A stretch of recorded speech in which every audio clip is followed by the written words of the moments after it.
Let's solve one beautiful math question in the easiest way. Ready? But before we start, try this question in your mind.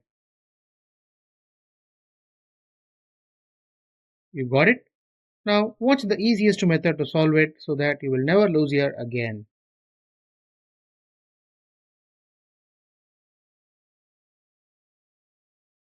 Here we have given 36 divided by 6 plus 6 divided by 3.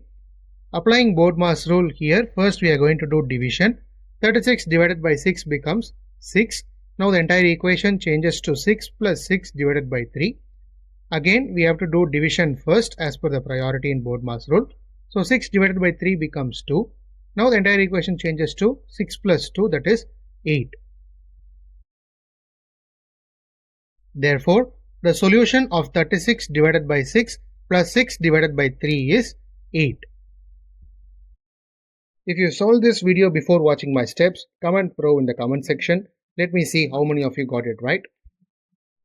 And if you found this video helpful, hit a like and share it to your friends, and don't forget to subscribe my channel. Thank you friends. We will meet in a new interesting video.